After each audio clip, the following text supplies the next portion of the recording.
যে কোন দল কখনো নেতৃত্ব ছাড়া চলতে পারে না, আর নেতৃত্ব ততক্ষণ পর্যন্ত হবে না যতক্ষণ পর্যন্ত না আনুগত্য থাকবে না। এই মারতা ইল্লা বিতাহ। এই যে কোনো একটা সংগঠন পরিচালিত হওয়ার জন্য নেতৃত্বের প্রয়োজন, আর নেতৃত্ব তখনই ফলপ্রসূ হবে যখন আনুগত্য থাকবে। আনুগত্য না থাকলে কখনো একটা সংগঠন ভালোভাবে পরিচালিত হতে পারে না। এই জন্যই আল্লাহ রাসূল সাল্লাল্লাহু আলাইহি ওয়াসাল্লাম একদিন তিনি হজরের পরে একটা বক্তব্য দিলেন। বক্তব্য এমন দিলেন যেই বক্তব্যের কারণে সাহাবায়ে কেরামের মনগুলো গলে গেল, চোখ দিয়ে অশ্রু ঝরে গেল।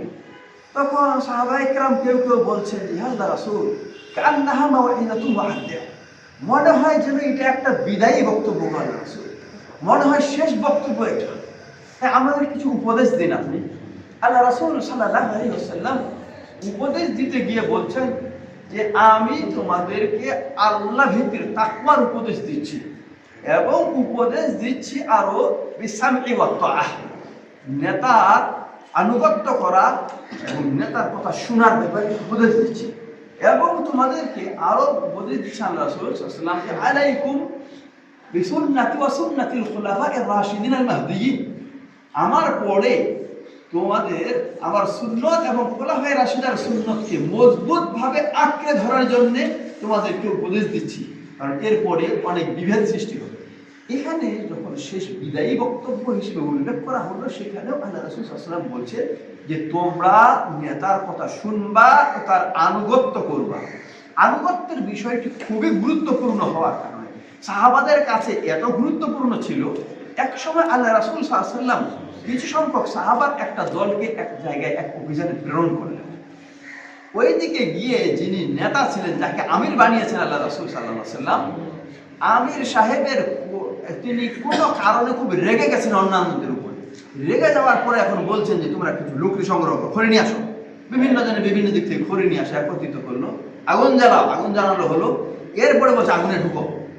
কত কঠিন ব্যাপার! এমন পর্যায়েও কিছু কিছু সাহাবী আগুনে ঢুকার ব্যাপারে চিন্তা করছে, কারণ আনুগত্যের বিষয়টা এত কঠিন, এত গুরুত্বপূর্ণ। কেউ কেউ আগুনে ঢুকারও চিন্তা করছে, কেউ কেউ বলছে না আমরা আগুনে ঢুকবো না, আগুন থেকে বাঁচার জন্যই তো আমরা আল্লাহ রাসূল সাল্লাল্লাহু আলাইহি ওয়াসাল্লামের কাছে এসে ঈমান গ্রহণ করেছি। তাই আল্লাহ রাসূল সাল্লাল্লাহু আলাইহি ওয়াসাল্লামের কাছে বিষয়টা উপস্থাপন না করে আমরা আগুনে ঢুকবো না। আল্লাহ রাসূল সাল্লাল্লাহু আলাইহি ওয়াসাল্লামের কাছে বিষয়টা আলোচনা করা হলে তিনি বললেন যে তোমরা যদি ওই আগুনে ঢুকতা তাহলে আর কোনোদিন আগুন থেকে বের হতে পারতো না, এই আগুনে ঢুকে মরলে জাহান্নামী হতে তোমরা। আর বলছেন যে আত-তাআতুল মারুফ, ভালো কাজের ক্ষেত্রে ইসলাম সমর্থন করে এমন কাজের ক্ষেত্রে আনুগত্য করতে হবে। আনুগত্য অত্যন্ত একটা গুরুত্বপূর্ণ বিষয়। আমরা যে কাজগুলো করছি এই কাজগুলো যে আনুগত্যের ক্ষেত্রে মাঝে মাঝে একটু ত্রুটি দেখা যায়, কারণ আমাদের মাঝে সাংগঠনিক প্রক্রিয়ায় কাজগুলো এইভাবে আগের থেকে চলে আসছে না, তো এই ত্রুটি দেখা যায়। এই যেমন আজকেও আমাদের বারবার এই মিটিংয়ে বলা হয়েছে যে যার কোনো অসুবিধা থাকবে, সমস্যা থাকবে, উপস্থিত থাকতে পারবেন না, সম্মানিত সভাপতি সাহেবকে ফোনে হলেও তার কাছ থেকে ছুটিটা নেবেন। কেউ কেউ অনুপস্থিত কিন্তু ছুটিটা নেন। আবার দেখা যায় যে সাংগঠনিক কাজের কারণে কিছু বলতে হয় অনেক সময় কাউকে, দেখা যায় যে আমাদের কাজ তো মোটামুটি দেখাশোনার যে মূল দায়িত্ব পালন করছেন দেলোয়ার ভাই, আমি মাদ্রাসা নিয়ে ব্যস্ত, এমনিও একটু অসুস্থ মানুষ, সব উনি দেখাশোনা করেন। মানে কাউকে যদি কোনো একটা বিষয়ে বলে যে হ্যাঁ আপনি প্রমাণ করছেন যে এটা সেটা অন্যরকম ভাবে, এমনটা ভাবার কোনো সুযোগ নেই। আসলে আমি ওই ব্যক্তিটাকে পূজা করছি বা তারে অনুসরণ করছি এমন না, বরং আমাদের সাংগঠনিক প্রক্রিয়া যে আছে, দিনই কাজ পরিচালনা একটা প্রক্রিয়া, সেই প্রক্রিয়া অনুসরণ করছি আমি, এটা আমরা সবসময় খেয়াল করার চেষ্টা করবো। কেউ কেউ আবার এমনটাও ভাবে ও আমার থেকে ছোট হবে, আমাকে কথা বলবে, আমাকে আদেশ করবে, এগুলো কিন্তু নেতৃত্বের ক্ষেত্রে এই কথাগুলো ঠিক না। এখানে কিছুদিন আগে খেয়াল করেছি আমি, একজন আর অন্য কাউকে ভাই বলে সম্বোধন করেছে। ও ভাই বলছে, এত জুনিয়র লোকটা আমার ভাই বলছে, মানে সম্মানের যেন ঘাটতি হলে এমনটা মনে করছে।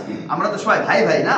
আল্লাহ রাসূল সাল্লাল্লাহু আলাইহি ওয়াসাল্লাম বলেছেন যে এমনকি দাস যারা রয়েছে, দাস যারা কর্মচারী, তাদের ব্যাপারে বলছেন যে ইখওয়ানুকুম, তোমাদের ভাই, কিন্তু আল্লাহ তোমাদের অধীনস্থ তাদেরকে করেছেন। দাসরাও কর্মচারীরাও আমাদের ভাই বলে উল্লেখ করেছে আল্লাহ রাসূল সাল্লাল্লাহু আলাইহি ওয়াসাল্লাম। আল্লাহ কোরআনে ভাই বলে উল্লেখ করেছে। তাই এগুলোতে আমরা এমনটা কিছু ভাবার চেষ্টা করব না, কখনো মনে করব না, বরং মনে করব যে আমাদের কাজগুলো সুচারুরূপে পরিচালনার জন্য আমরা যাকে যে দায়িত্ব দিয়েছি তিনি তার দায়িত্ব পালন করবেন।